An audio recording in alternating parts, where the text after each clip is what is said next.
bal mucjisadan eega haweeneydan aad u jeedaan ayadoo ilmo galeenkii laga saaray oo aan rixim dhan lahayn ayay uur qaaday oo ilmo dhashay haddaan ku iraahdo ma rumaysanaysaa way dhacday haweeneydan ayayna ku dhacday waa sheeko waali ah faahfaahinno badan oo la yaab leh ay ku dhex jiraan soo dhow daawade muuqaalka like saar una sii share garee saaxiibada friendiska kula ah channelkana subscriber ka noqo gambaleelka furo si muuqaal walba halkan aan soo gelin uu kugu soo dhaco bishii Oktoobar 2020 ayay sheekadaani ka dhacday gobolka Texas ee dalka Mareykanka askari booliis ah ayaa arkay gaari highway-ga saaran laamiga maraya oo si u ciirciiraya labada dhinac hadba mid u leexanaya ayna ka muuqato inuu wado qof cabsan ama qof aan gaariga kaxay aqoon gaariga ayuu joojiyay ninkii booliiska ahaa si uu u ogaado qofkan xaaladiisa gaariga waxa ku jirtay haweeney da'yar korkeeda oo dhan uu dhiig ku halaysan yahay meel walba oo jirkeeda ka mid ah waxayna gacanta ku haysaa cunug yar oo daqiiqado yar ka hor dhashay cabsi badan ayaa ka muuqatay haweeneydan askarigu wuxuu weydiiyey maxaa kugu dhacay waa maxay xaaladaani ayadoo si u jaraynaysa ayay dhahday cunugan ayaan halkan ku dhalay waxaan u baahanahay in la i caawiyo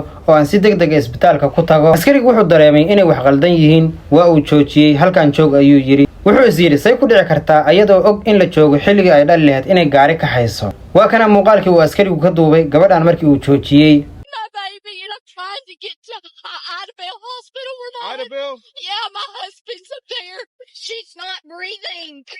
si aan u ogaano dulucda sheekadan aan dib ugu laabanno taariikhda haweeneydan magaceedu waa Taylor waxay dhalatay bishii September 1992 waxay ku soo kortay oo cumrigeeda inta badan ku soo qaadatay deegaan baadiyaha oo ku yaala bariga gobolka Texas ee dalka Mareykanka yaranteedu waxay ahayd qof aad u been badan kalaam runaba aan sheegin weligeed hal kelimo oo run ah ma aysan sheegin yaranteedii ilaa ay ka soo weynaanaysay caan ayay beenta ku ahayd sida beenta loo dhisay ayay taqaanay qof walbana beenleydi ayuu u yaqaanay markii soo gaartay da'da 17 sano ayay waxay dhashay cunug aan aabihiis la aqoon ayadoo da'yar ayay waxay noqotay hooyo single mother ah oo hal cunug haysata kadib ninkan ayay guursatay hal cunug ayay asagana u dhashay laakiin guurkoodii ma uusan sii daa'imin isla markiiba waa ay kala tageen waxay noqotay marka hooyo laba cunug haysata oo single mother ah mar kale ayay nin kala guursatay kaas waxba uma aysan dhalin ayaan kadib waa ay kala tageen xilligaas marka waxay go'aansatay inay ilmaha oo dhanba iska joojido oo aysan ilmo damba dhalin ilmihii waa ay iska xirtay markaas wixii ka dambeeyay rag badan ayay la kulantay laakiin subxaanallah ayadoo ilmihii iska xirtay ayay haddana uur yeelatay laakiin ilmo caadiya oo nool uma uusan noqon markaas kadib dhaqaatiirtu waxay kula taliyeen inay minka ama ilmo galeenka dhanba iska saarto sida ayay samaysay ilmo galeenkii oo dhan waa laga saaray intaas kadib hadba nin ayay iska guursanaysay ilaa la soo gaaray 2018 xilligaas ayadoo 27 sano jirta ayay waxay isbarteen ninkan oday gooniyana ma ahayn wuxuu ahaa nin iska degan oo maskiin ah deegaan baadiye camal ah beer yar ay ugu taalo doofaaradiisa iska dhaqda ninka ayay isbarteen nin iska furfuran oo wax walba iska rumaysanaya ayuu ahaa way isjeclaadeen waana ay isguursadeen calaa xaal horta ninkan been ayay ku aqrinaysay beentii koowaad oo ay u sheegtana waxay ahayd inay dhahday waxaan ahay gabar milyaneer ah waxaan ka soo jeedaa reer hodan ah oo qaniya waxaan leenahay ceelal shidaal ah waxaan leenahay intaasoo hanti aan awoowayaashan ka dhaxalnay oo aan weligeed naga dhammaanayn ayaan haysanaa hooyada gaari qaali ayaan u iibinayaa adigana gaari iyo beer ayaan kuu iibinayaa horta hooyadiis gaarigi way u iibisay Mareykanka marka la joogana way fududahay maanta gaarigaad rabto ayaad qaadan kartaa laakiin ma nasanaysid oo waad yaryaraynaysaa bil kasta intaasoo lacag ah ayaa laga goosanayaa hooyadiis markii ay gaariga u iibisay waa ay ku faraxday gabar taajirada ayaan helnay ayay dhahday laakiin asaga beer iyo gaari midna uma aysan iibin siday ugu maaweelinaysay lacagta ayaan soo qaadayaa meeshii aan beerta ka iibi lahayn ayaan raadinaynaa ayaa 5 bilood la gaaray intaa kadibna waxay u soo dejiday mashruuc ah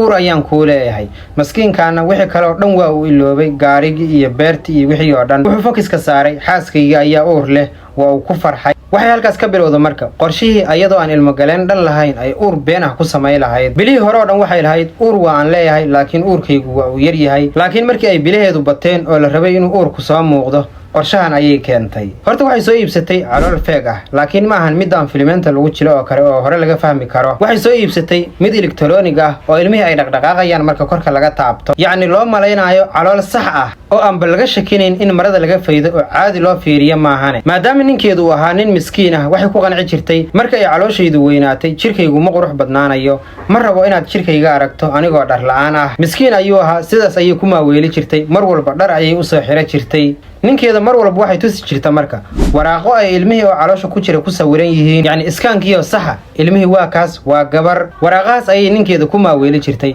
laakiin waxaa ugu darnayd markay gabar saaxiibteeda aragtay taariikhda ku qoran waraaqahan inay tahay 2016. laakiin markii ay saaxiibteed weydiiday waa maxay taariikh hore ayaa ku qoran waraaqdaane, waxay siiday jawaab degdeg ah oo aad moodo in hore loo qorsheeyay, laakiin waa been ay markaas dhistay. waxaan dhihi karnaa beenteedu waa level bromakis ah. waxay tiri maalinkii kombiyuutarkan la saaray ee waraaqdan uu hosbitaalku isoo siiyey, macaamiisha dhan ayay taariikhdan qaladka ugu qoreen, sistamka oo dhan ayaa qaldamay maalinkaas. dib ayaana layga soo wacay oo waa la ii sheegay inay taariikhdu qaldan tahay. cunugaas feega ah oo caloosha ugu jira xaflado ayay u qaban jirtay, sawirro ayay iska qaadi jirtay oo baraha bulshada ayay soo dhigi jirtay. waa kuwa sawiradeedii ay meel walba dhigi jirtay, uurkiyo saxa ayay leedahay. markii la soo gaaray xilliga ay dhali lahayd oo uu ninkeedu sugayay 9 biloodna ay sii dhammaanayso, horta waxa aad u caawiyey xilligaas waxay ahayd xilligii coronaviruska.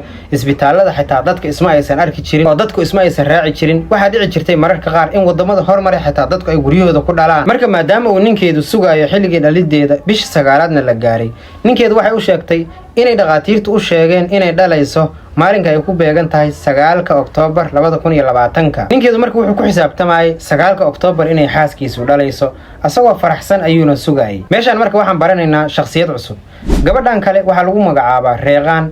waxay ahayd saaxiibta Taylor. saaxiibo isku dhowna ma aysan ahayn, laakiin Reeqaan markii la guursaday arooskeeda ayay isku barteen. Taylor waxay ahayd kaamirayste, sawirada arooska ayay u qaaday, halkaas ayayna isku barteen. intaas wixii ka dambeeyana lambarada ayay kala qorteen, kor ayay iska yaqaaneen. xilligaas marka bisha Oktoobar la marayo, Reeqaan gabar 3 jir ayaa u joogtay, waxayna lahayd sidoo kale uur 9 bilood ah. oo sida aan gadaal ka ogaa doono, Taylor uurkan feega oo ay dhisaydo waxayba ku tashanaydaa maadaama ay og tahay saaxiibteed inay 9 bilood tahay, kor ayay ka waardiyeysataa. waa maalinkii u qorshaysnayd Taylor inay dhali doonto oo ay ninkeeda u sheegtay maalinkii ka horeeyay oo 8 Oktoobar ah.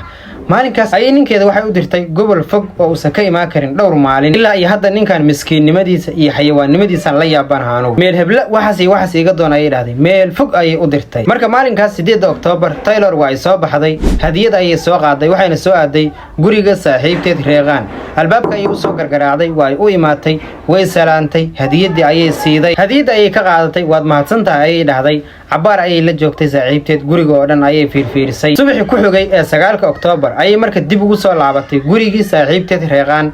saaxiibteed Reeqaan waa xaamilo aad u tabar daran, 9 bilood ayaa u dhammaaday. gurigeeda ayay imaatay, albaabka ayay u soo gargaraacday. markii albaabka ka furtay, soo dhawow ayay dhahday. gudaha markii ay soo gashayba middo ayay la soo baxday, weerar ayayna ku soo qaaday. Reeqaan waxay ahayd xaamilo aad u tabar daran oo 9 bilood ah, iskama aysan caawi karin inay ka cararto oo hadba meel u cararto ayay bilowday. hal mar ma aysan dilin, mar jikada ayay uga daba tagtaa, mar qolka jiifka ayay uga daba tagtaa, mar qolka fadhiga ayay uga daba tagtaa, mar walbana dhaawac ayay u geysanaysay oo middo ayay ku dhufanaysay ilaa ugu dambeyn ay sidaas ku dishay. waxaa la yaab leh marka in gabadhan jirkeeda laga tiriyey 113 midiyood oo ay midba meel kula dhufanaysay inta aysan dilin ka hor, maadaama ay la harjadaysay oo ka cararaysay. markii ogaatay inay dhimatay, aqoon uma aysan lahayn si ay cunugan ugala soo baxdo. middo caadi ayay soo qaadatay, caloosha ayay ka qashay, sidaas ayayna cunugii ugala soo baxday. markii ay cunugii kala soo baxdayna gaarigeeda ayay istaaratay, sidaas ayayna cunugii ku qaadatay. marka iyadoo uu weli dhiigii ku halaysan yahay oo cunugii wadata oo highwayga saaran ayuu askarigan joojiyey. markii askariga ku dhahday cunugan aniga ayaa dhalay,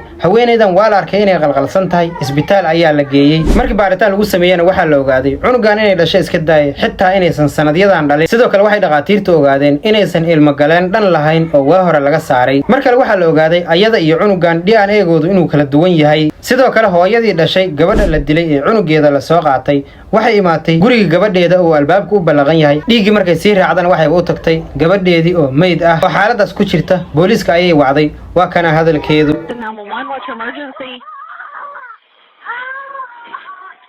Ma'am. Help me, my daughter's been murdered. Okay, where are you located at? In New Boston? Yeah. What happened? I don't know. Somebody got in her house. She's dead. Okay. Everywhere. Okay, is your phone number? Okay. haweeneydan marka waa la soo xiray bishii Sebtembar 2022 ayay maxkamadaynteedu bilaabatay. marqaatiyaal ilaa iyo 100 gaaraya ayaa la keenay. waqti dheer ayay qaadatay maxkamadaynteedu.